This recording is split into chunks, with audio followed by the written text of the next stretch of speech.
Okay, so I think we can get started. So good afternoon, everyone, or good morning, wherever you are. Welcome to the Palaeoverse lecture series. This lecture series is focused on software development and methodological approaches in paleontology, with the aim of promoting the use of new tools in the field and to give researchers a platform to showcase their work. With this series, we hope to shake up the usual type of lecture by having a mixed format with time dedicated to the presentation, demonstration, and discussion of the software or method presented. Now, typically these sessions will run for about 50 minutes in total. I'll run this series throughout the year, generally on the last Thursday of each month, unless they overlap with the holidays. And we have a couple of those coming up. If you are interested in presenting a new method or software you've been developing or implementing, please feel free to reach out. We're always looking for new people to kind of contribute to our series. So before moving on, just a few quick introductions today. My name is Lewis Jones, and with me today I have Erin Dillon, Bethany Allen, and Will Gertie. And the four of us are on the core team of Palaeoverse, an organization aiming to bring the paleobiological community together, share resources, reach agreed standards, and improve reproducibility in paleobiological research. And now, if you want to know more about Palaeoverse, please check out our website and our GitHub organization, and those links are just being dropped in the chat right now. So that's all from me for now. Erin will now give you some helpful tips and instructions for the webinar, and we'll introduce this month's speaker. So thank you very much, and please enjoy the lecture. Over to you, Erin. Awesome. Thanks so much, Lewis. So as Lewis mentioned, the format of this seminar will consist of a talk by our speakers, followed by about 10 to 15 minutes at the end that will be dedicated to Q&A and discussion. My fellow hosts and I will field your questions and moderate this discussion. Please note that the seminar is being recorded today, and it will be made available on the YouTube channel, as well as on the Palaeoverse website.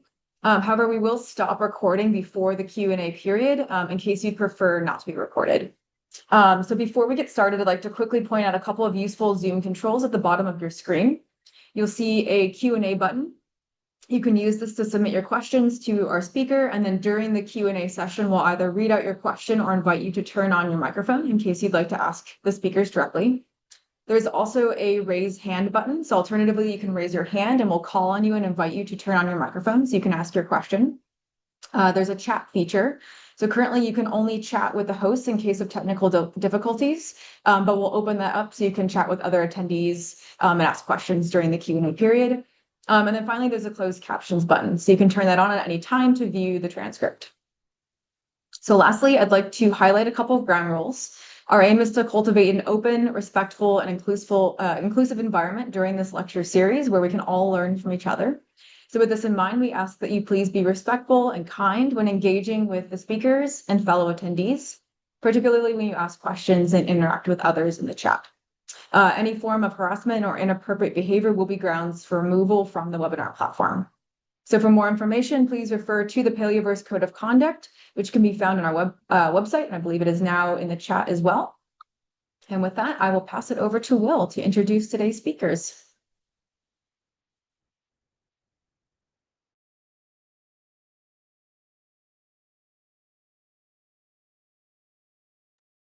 Will, you're currently muted.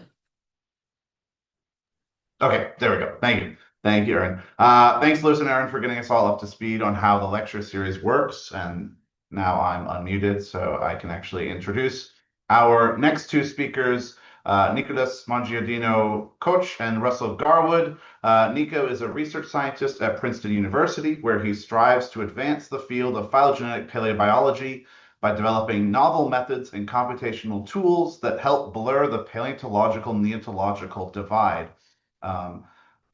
He also uses these tools to showcase the benefits of tackling evolutionary questions using integrative approaches. Throughout this work, he has established sea urchins as a new model clade for macroevolutionary research. Russell Garwood is a reader in the Department of Earth and Environmental Sciences at the University of Manchester. His research lies at the interface between physical and biological sciences. To do this, he uses X-ray techniques and computer software to carry out projects that cross several animal groups and time periods, including arthropod evolution, terrestrialization, and abiogenesis. And so without further ado, we're all extremely excited to hear from both Nico and Russell today with a talk titled The Tree of Life and Death, What Do Fossil Taxa Contribute to Morphological Phylogenetics? Please join me in welcoming Nico and Russell to our virtual stage. Okay. Hi, everyone. Thank you for being here. Thank you also to the organizers of Palaeoverse lecture series.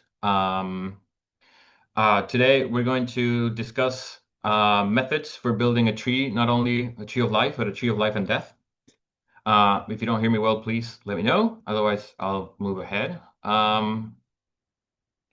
So fossils are often the only remaining evidence of ancient worlds. There's many ways in which we can approach understanding the past, Earth's past, but the fossil record, broadly speaking, the geological record, is the only one that produces direct observations of those past states.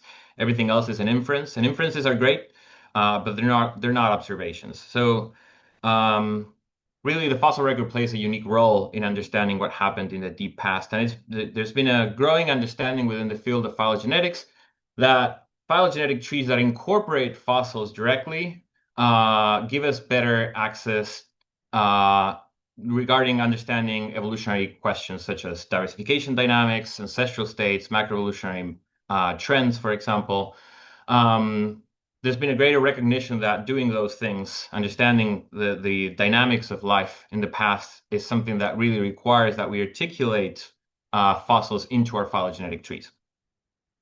Nonetheless, the effect that fossils have in the process of tree inference is something that remains a lot less explored. And so we can summarize this. I guess the question is, there's not a great understanding of how much do fossils modify tree topologies in quantitative ways.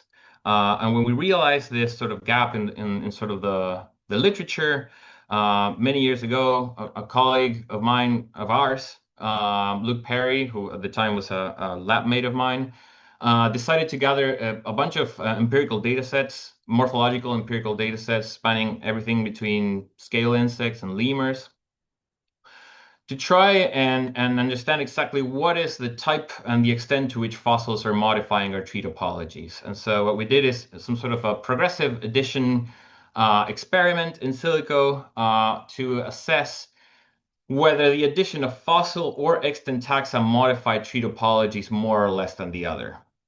And I'm not going to go into details of this, but essentially what we found is that fossils often, although not necessarily always, have larger topological impacts than extant terminals. That happened for 4 of the 6 datasets that we evaluated. For the other 2, they did not.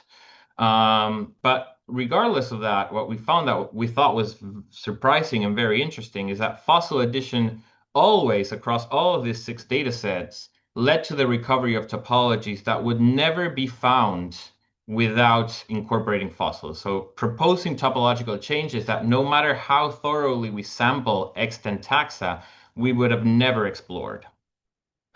Now, although this was interesting, there's a caveat here, and the fact that we're dealing with empirical data means that there is a probability that what fossils are doing could be considered a negative effect. They could potentially be negatively impacting phylogenetic accuracy, for example. We know they're doing a lot, they're changing tree topologies a lot, but we don't really know that change is good, it's positive, because since we're dealing with empirical data, we don't know what the true phylogenetic history looks like. And so more than understanding how much fossils modify tree topologies, we really realize that what we should be asking ourselves is whether we should let fossils modify our tree topologies to begin with. And to understand this, we need simulation frameworks in which we know the true underlying phylogenetic tree. And so we were fortunate that around that same time, Keating and collaborators, including Russell, who's going to present the more methodological aspect of this talk later, were developing and publishing TreeVoSim, or the Tree Evolutionary Simulator, a framework that we thought was ideal for tackling this type of questions for a number of reasons. Again, I'm not going to get into the details of the method because that's what Russell's here for. But essentially, it's a framework that simulates phylogenies and morphological character datasets in the presence of selection, potentially mimicking the presence of natural selection as a driver of change that we think is pervasive in morphological datasets. The other thing that TrieVoSim does that we thought was ideal for our purposes is that neither the tree nor the morphological dataset are simulated under models that are later employed for phylogenetic inference. So the program does not rely on Markov models, does not rely on birth-death processes. None of those models that are later deployed for inference are part of the simulation framework. And as such, building these data sets without relying on those methods incorporates a realistic level of model misspecification in which we use models for inference that do not necessarily 100% capture the history that gave rise to the data, which we believe is probably the case whenever we work with empirical data. And so what I'm going to present today is two major outcomes of using this program for understanding what happens when we try to place fossils on phylogenetic trees using morphological data.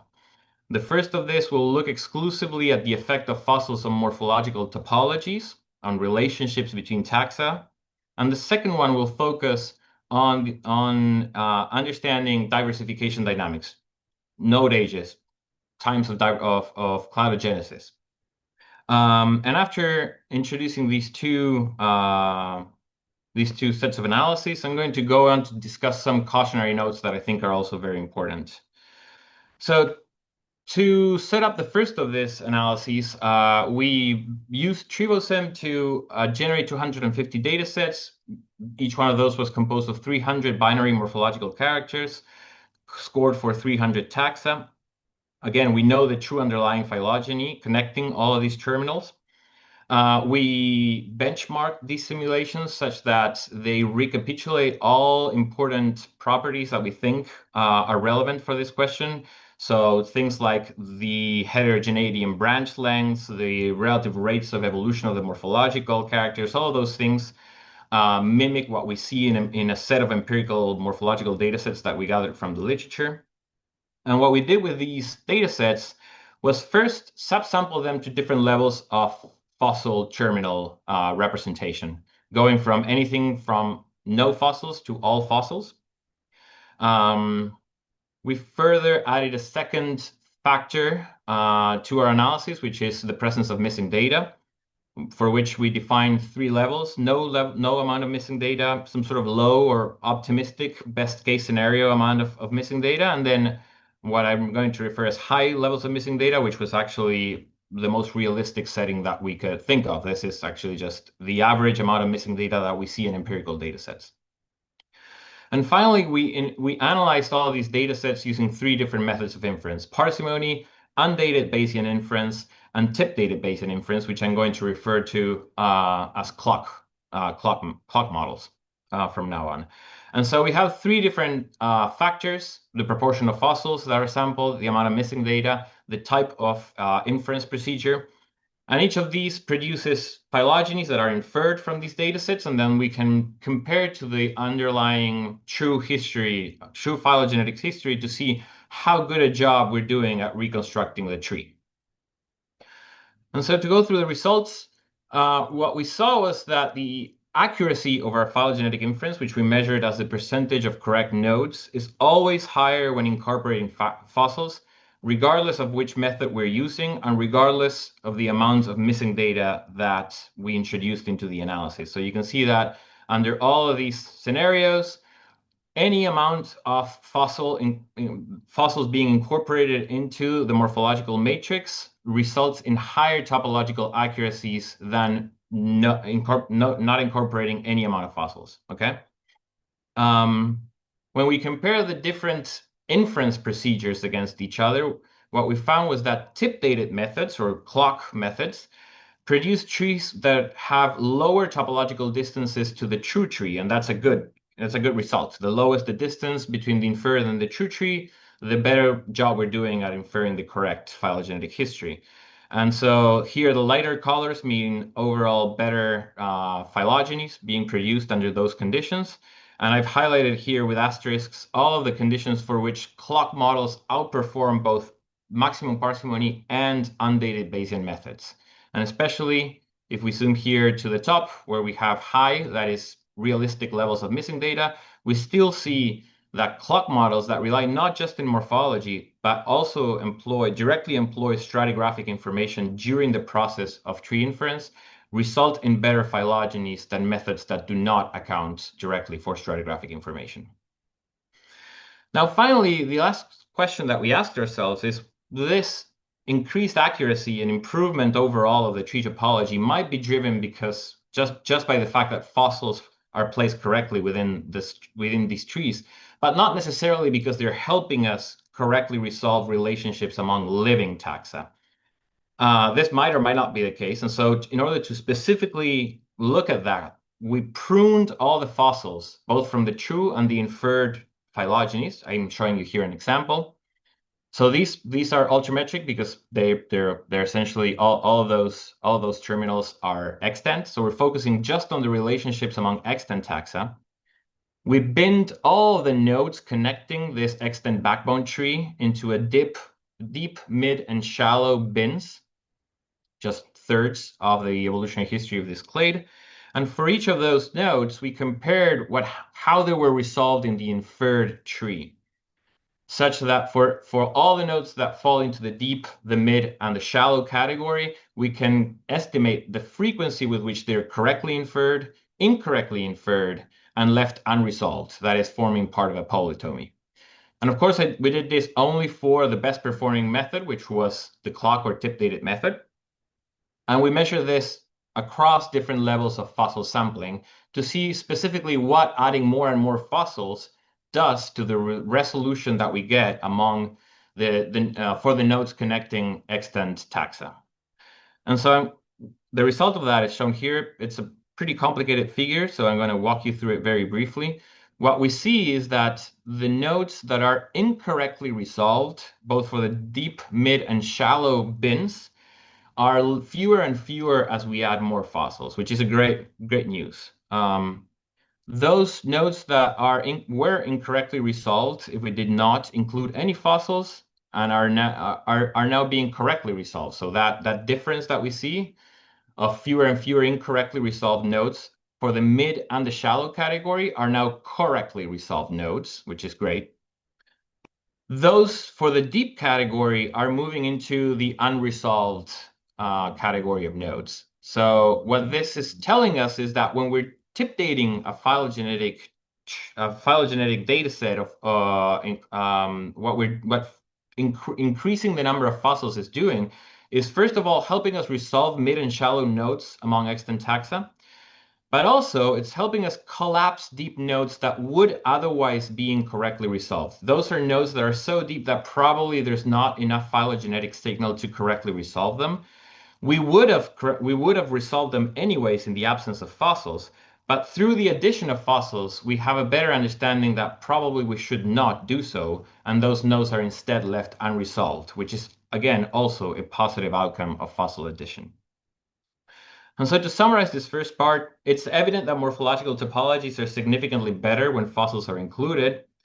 And it's also evident that their positive effect is mediated both by their morphological and their stratigraphic information. There used to be a huge discussion whether stratigraphic occurrences held phylogenetic signal, and the fact that we overall recover clock or tip-dated models as the best methods of reconstruction suggests that, in fact, stratigraphic information includes essential clues to reconstruct phylogenies.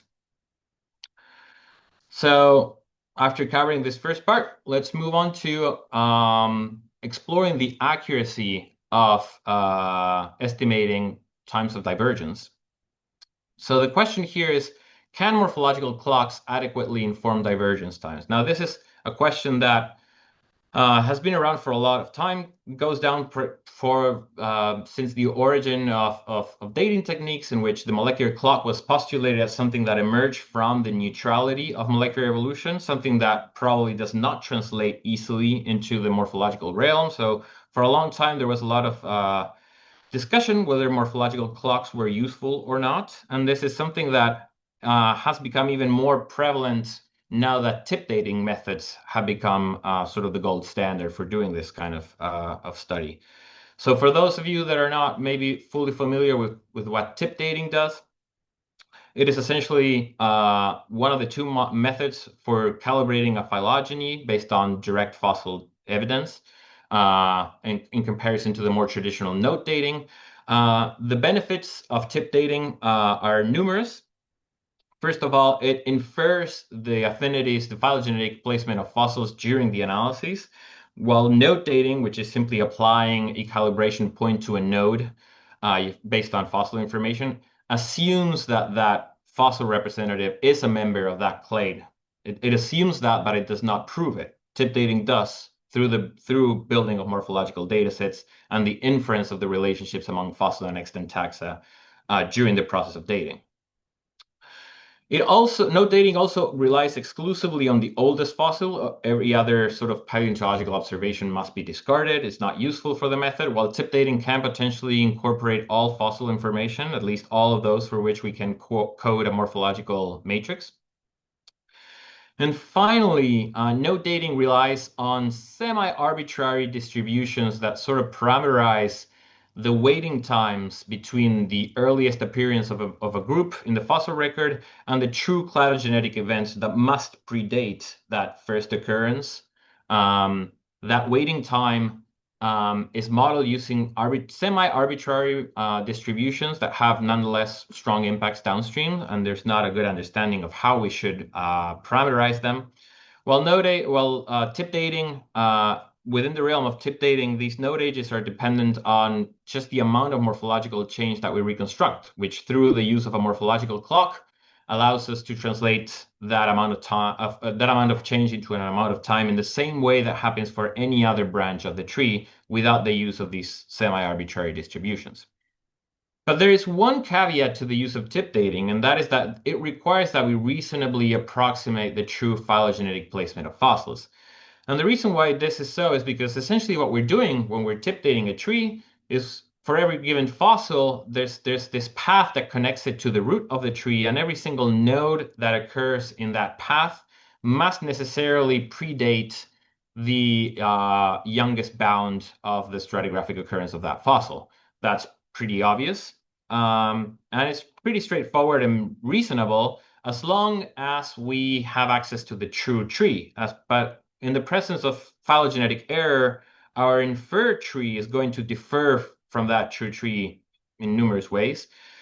But most importantly, that path that connects a fossil to the root of the tree will differ from the true path.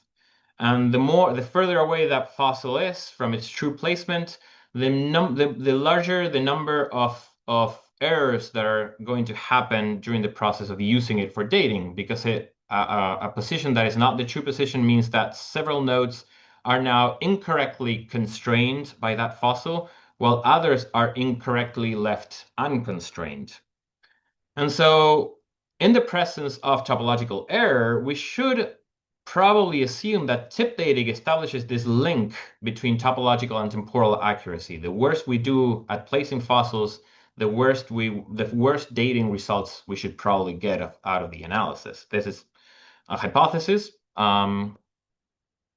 that had never been sort of tested, at least not from the perspective that I just presented it.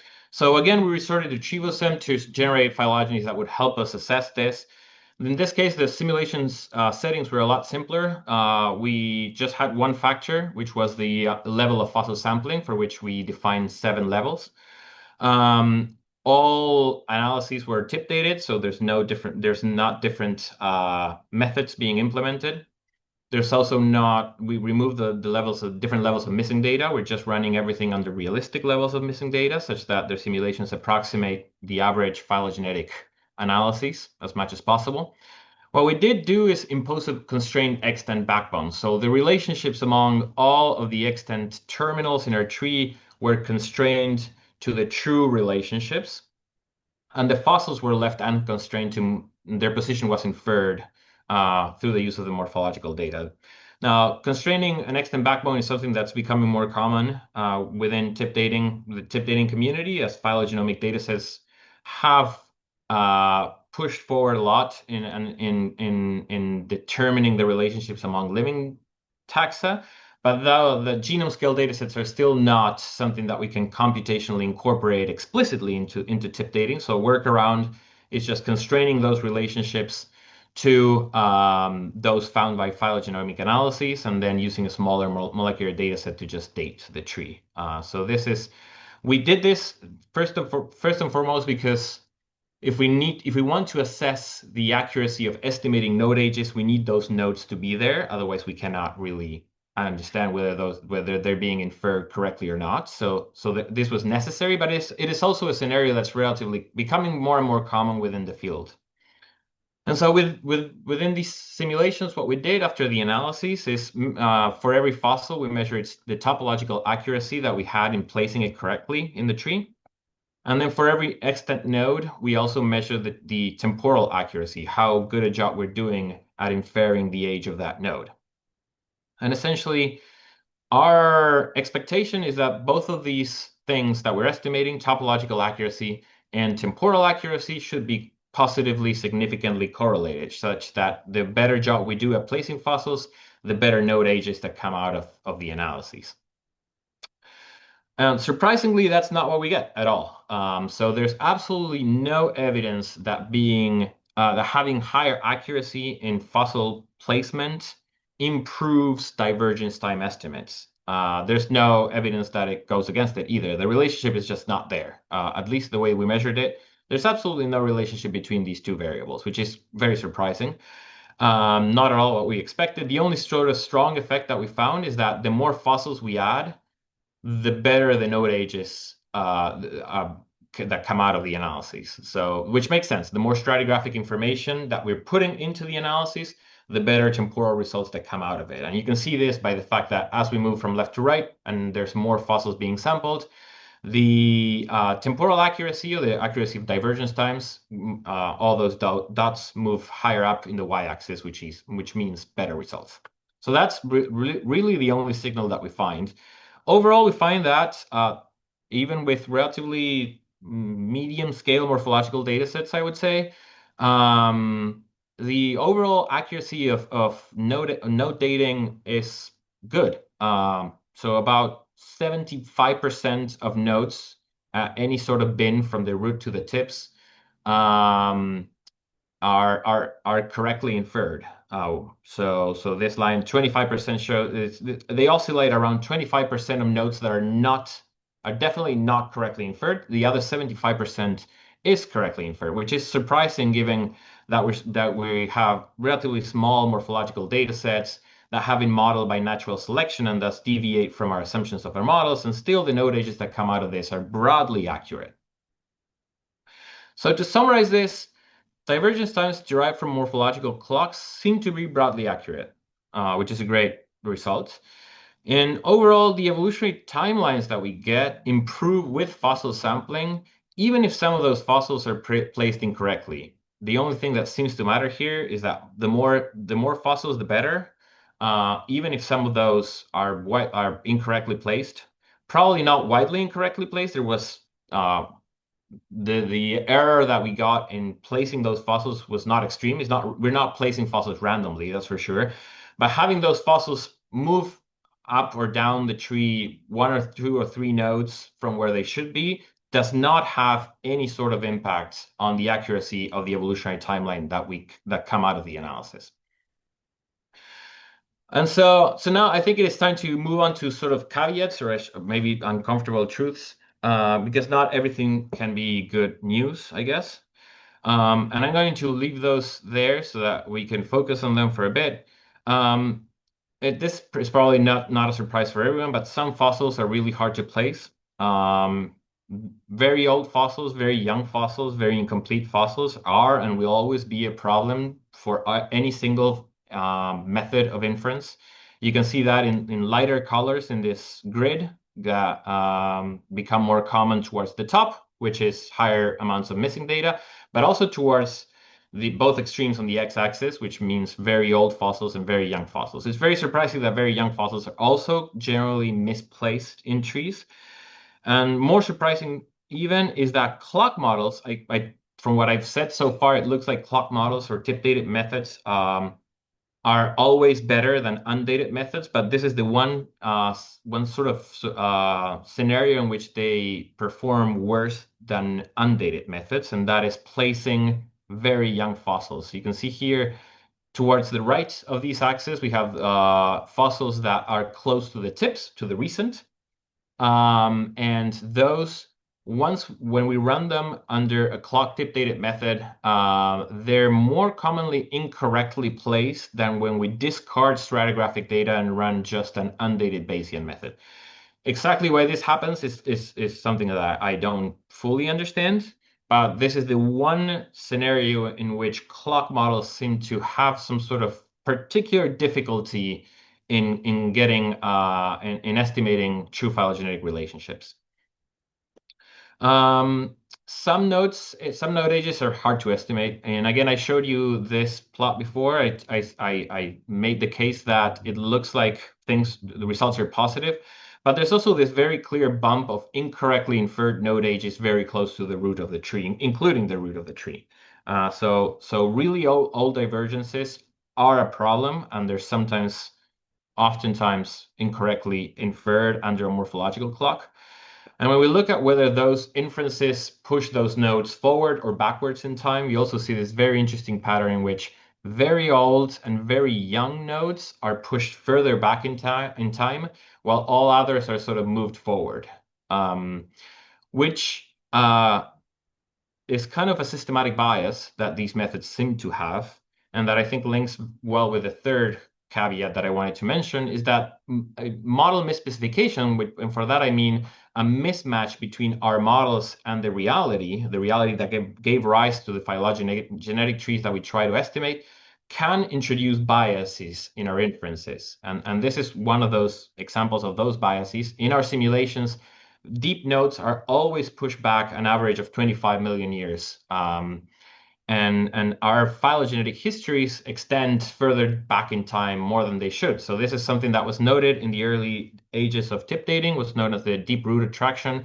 It was thought to not happen anymore with improved methodologies. We find that across all of our simulations, the inferred trees are too deep. And this happens through this apparent preferential expansion of branches that were already pretty long that become even longer as we infer these trees.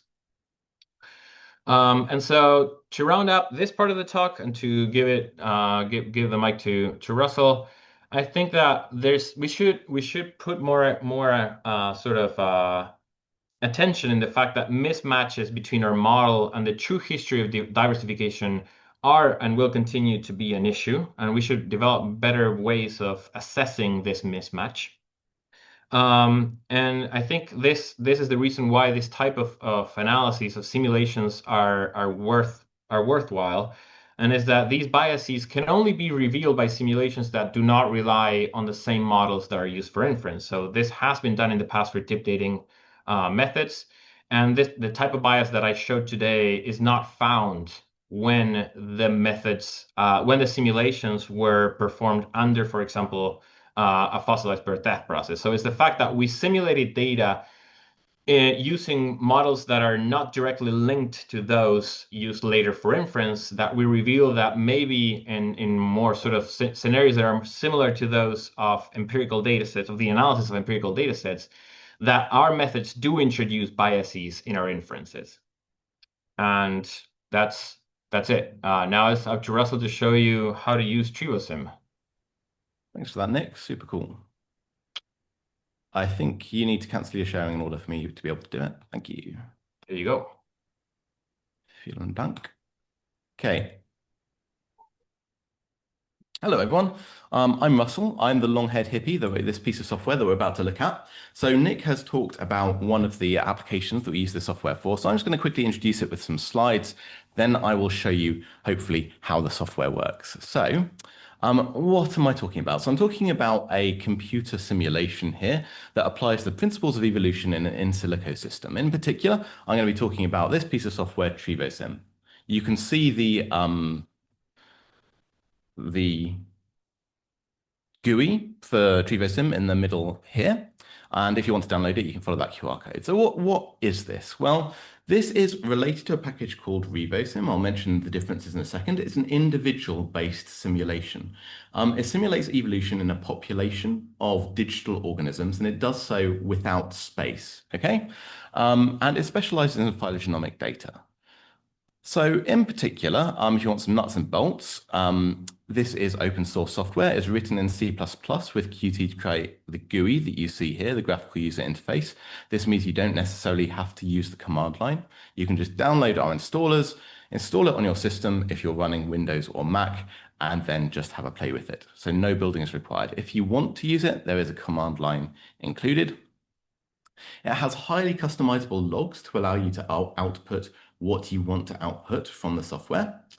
So if you were present at the talk that Ewan Furness gave in the last Palaeoverse lecture series, which I guess was a few months ago now, probably actually best part of a year ago, he introduced RiboSim. So this is a related piece of software which we wrote before writing RiboSim, which is spatially explicit. And the differences really between that and RiboSim are that RiboSim is lineage-based, it's asexual, it's a bit slower, and it doesn't have space as a variable, so it looks at phylogenetic questions. Essentially, the things that you need to know about it right now are that in RiboSim, you have organisms. These are strings of ones or zeros. Okay, so just ones or zeros, nothing to be scared of, that you can define how big they are. And you have n of those alive at any given time in a thing called the playing field. Okay, so n is a user-defined number there. So you have a set number that you define when you set up the software of organisms that are living, that are going to compete. They're not living, they're in a computer, but you know what I mean. And they're going to compete with each other via a fitness which we assign using an algorithm. Their genome are compared to an environment, and in this case, the environment is made up of random numbers that I'm going to call masks for the purpose of today's talk. Okay, so you can see 3 of these here, just random zeros and ones. Okay, so hopefully that's nothing too scary. The outputs from this include a tree. You can see one of the trees here, and a list of all of the species and the genomes of those species that we can then use for inference if you so wish. So this will be their genome upon the species extinction. I'll get into how things run in a bit more detail in just a minute. But I wanted to start by just really introducing to you how it works with a demonstration of the software. So if I do so, this is demonstration number 1. So I'm going to switch screens. This is a slightly risky move running Linux and Zoom, but we're going to see how it works out. Nick, can you see RiboSim? All good? Sweet. Success. Okay, so this is the software, okay? I don't know why I'm pointing at my screen. You cannot see that. This is the software here. In the top left, you have a run button that runs a simulation. If you click settings, that brings up settings for a simulation. You can adjust outputs. There's a save path here that you can change. That's where you save your data. And basically, that's it. It's fairly simple because I guess I'm quite a simple soul. You press play and then it does a load of stuff, which I'll talk to you about in just a second. What you'll see when I press play is that essentially what we'll have here are species will start, their genomes will start being written to the screen. You'll see them first as dashes. That means they're a species that has been born, but then is not yet extinct. And those will be replaced with zeros and ones when that species goes extinct. At the bottom here, what you'll see is that the tree that's being built up by the software appears as the simulation runs. I'm telling you all of this because it will probably run quite fast. So this is running essentially with the default settings, but I've just changed a few to try and make it run a bit slower so you can see what happens. If I click play now, there you go. RiboSim created a tree. Life is good. So if we then look at the outputs, so I'm going to try switching screens again. This is the output folder on my desktop. You can see that the output folder I've got here is Russell Garwood desktop. This is the output folder. And what RiboSim has output with its defaults is a file you could, if you so wish, analyze in TNT, a file which you could, if you so wish, analyze in Mr. Bayes, which has the Mr. Bayes block included, and the true evolutionary tree. Okay, so using TrivoSim is hopefully as simple as that. You install it, you can play with the settings if you so like. You press play, you get some outputs, and then you can do something with them. So what happened then when I pressed play? So I wanted to introduce just a couple of bits of how the software actually works to give you a feel for what's going on under the hood and why this has the software misspecification that Nick mentioned in his talk. If you don't understand something, please do put it in the chat and hopefully I will see it because you're probably not alone. So the way TrivoSim works is it runs under the hood on a thing called an exclusive OR operation.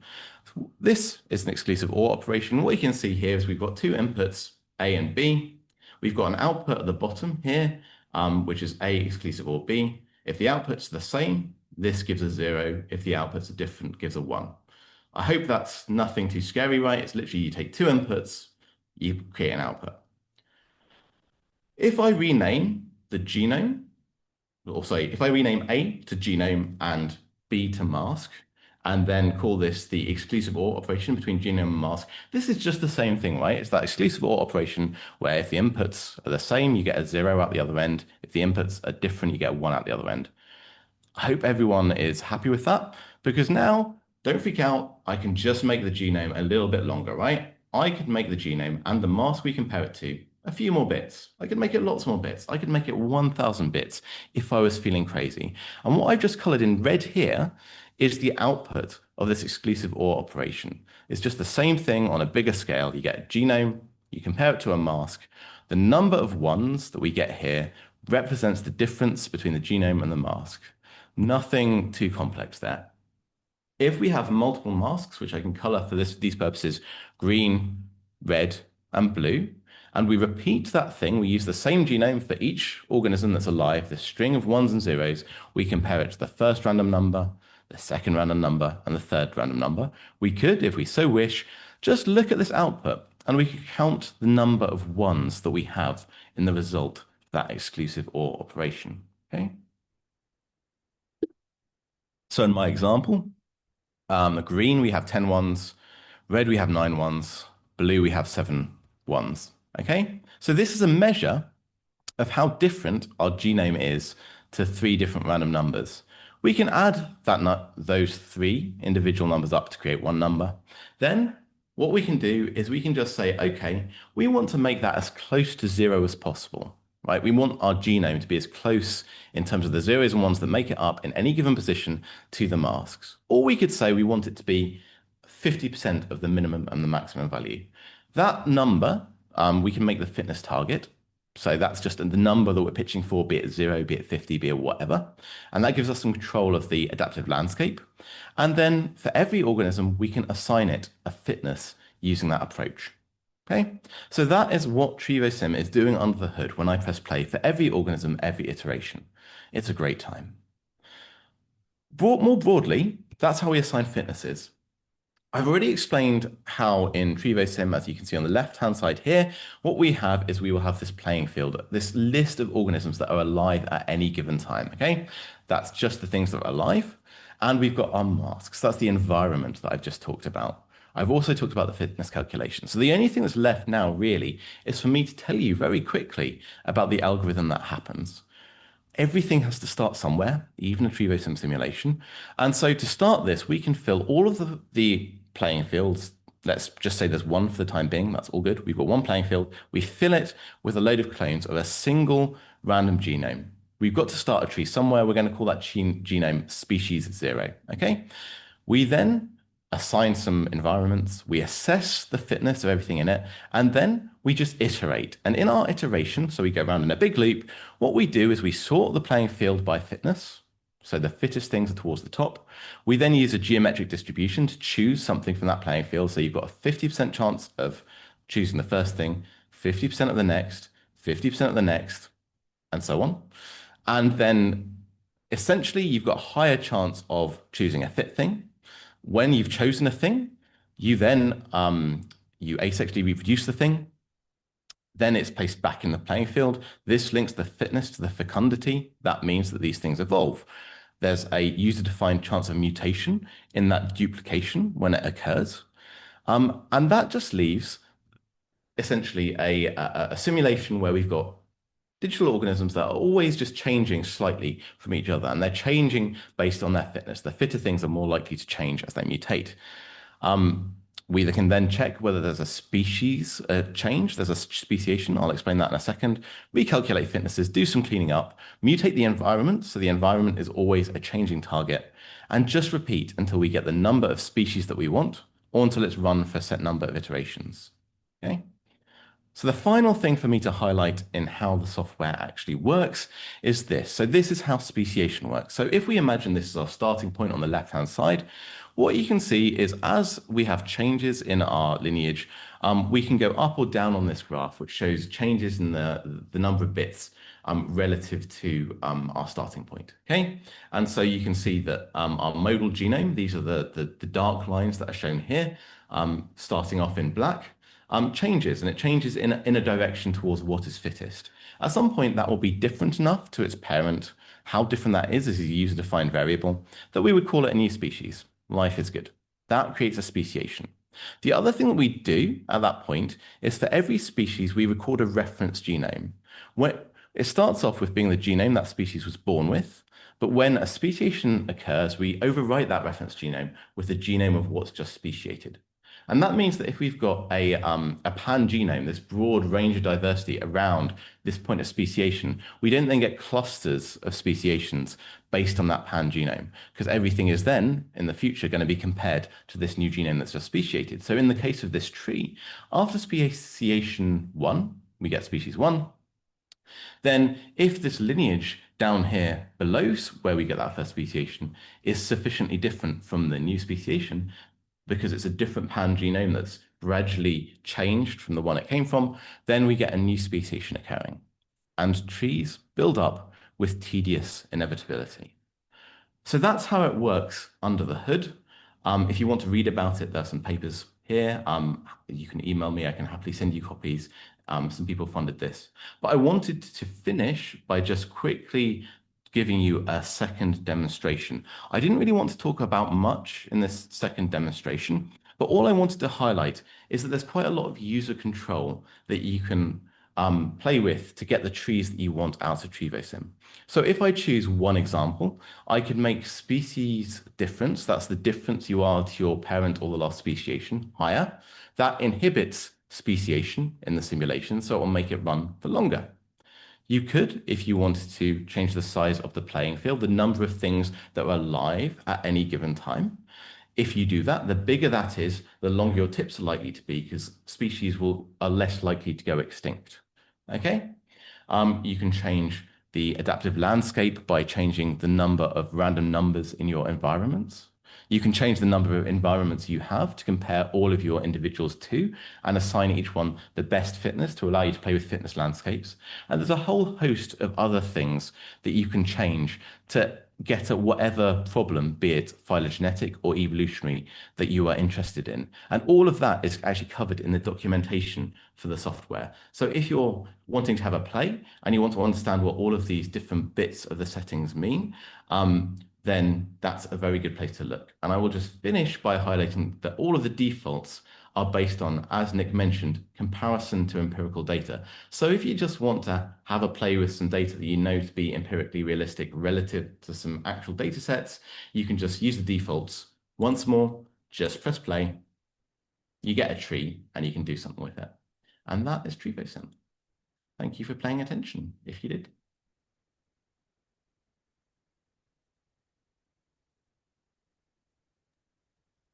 Thank you so much, both. Yeah, I'm really excited to go away and play with TreeVoSim a bit more. So we're now going to start the Q&A.